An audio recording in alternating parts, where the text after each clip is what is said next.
tahu kok cepat sekali. Waktu dia diuji 8 profesor, 2 dari Muhammadiyah. Hebat anak ini. Itu dokter ketiga yang saya luluskan. Oktober nanti dia akan ke Perancis. Karena Uni Eropa akan mengambil penelitiannya untuk dipresentasikan. Saya bangga, bukan anak kandung. Di dalam diri orang itu ada harta terpendam yang akan dipakai kalau digali untuk memuliakan Tuhan. Dengarkan orang-orang kaya. Saya sudah meluluskan 36 master. Ayo, orang kaya mana bisa nyanyi saya? Maaf, bukan sombong. Kenapa saya bisa segila itu? Gara-gara ayat ini. Tanggal 6 Juni nanti, 3 Juni nanti, dokter yang ke-14 saya luluskan akan dilantik. Sudah 14 dokter di tangan saya lulus. Dari 14 dokter, 2 sudah spesialis. 1 spesialis anak, 1 bedah. Waktu spesialis bedah lulus, saya hadir waktu pelantikan di UNER. Saya ngomong, tanya berapa biaya yang Bapak keluar untuk kamu, nak? Hampir 360 juta. Saya itu kaget. Semahal itu spesialis. 6 tahun dia kuliah. Selesai bedah, 3 bulan kemudian saya kuliahkan dia di Bandung. Ngambil onkologi, bedah tumor. Sekarang dia jadi ahli. Saya bangga dengan itu. Ada banyak sebidang tanah di luar kita.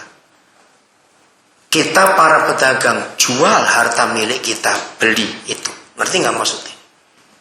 Kami suami istri berjuang nyekolahkan orang terus. Dari 81 saya nyekolahkan anak yang pertama tahun 81. Kalau saya coba hitung kasar, saya nggak berani tepat, itu kemuliaan buat Tuhan. Kira-kira yang lulus S1 itu 300 sekian orang, saudara. Dari tahun 81 saya nyekolahkan. Gara-gara ayat ini. Maka itu kalau kita ngelihat orang, saudara, rakuslah. Beli sebidang tanah itu. Ada harta terpendam di dalamnya. Bisa ngerti nggak? Orang-orang hebat. Sekarang yang kuliah doktor ada 2. Satu di IPB, namanya Maksi Parengkuan. Ngambil teknologi kelautan, jurusan toksikologi. Dia peneliti racun-racun laut. Akan selesai tahun ini. Yang satu lagi, Hari Nino Bais, orang Kupang. Ada di UI. Dia ngambil S3 untuk administrasi publik. Dia baru masuk, ini semester kedua. Kalau gereja, nggak cuma mengumpulkan uang, tapi keluarkan uang. Membeli sebidang tanah itu hasilnya akan luar biasa. Jangan pelit, saudara. Setuju ya kali? Jangan pelit. Maka itu gereja jangan cuma nimbun uang di deposito, jahat. Uang per bulan nggak boleh di deposito, langsung harus habis dibagi karena yang butuh masih banyak. Jemaat jangan nimbun uang, bagikan. Ya Jovan, kamu sudah ngantuk ya, kembali ke pasal saya sudah. Saudara, ayo kita buat itu. Saya nggak akan berhenti karena firman ini memotivasi saya untuk mencari ladang-ladang baru. Setiap saat saya pergi kemana ketemu ladang baru, saya akan jual yang saya punya untuk beli ladang itu. Dan sungguh itu mereka jadi orang-orang hebat. Ini salah satu alasan kenapa saya bisa buka sekolah gratis sampai puluhan.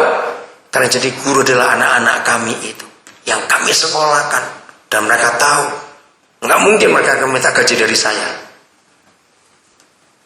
tapi Tuhan berkati mereka. Siap gereja jadi berkat? Nah, inilah progres yang Tuhan cari. Amin.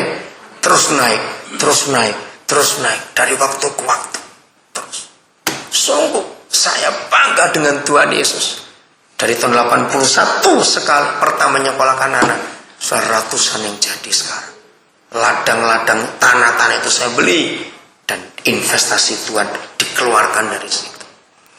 Kiranya Tuhan memberi keberanian untuk melangkah. Jangan cuma dengar firman, Pak. Nggak butuh itu sudah. Capek. Amin.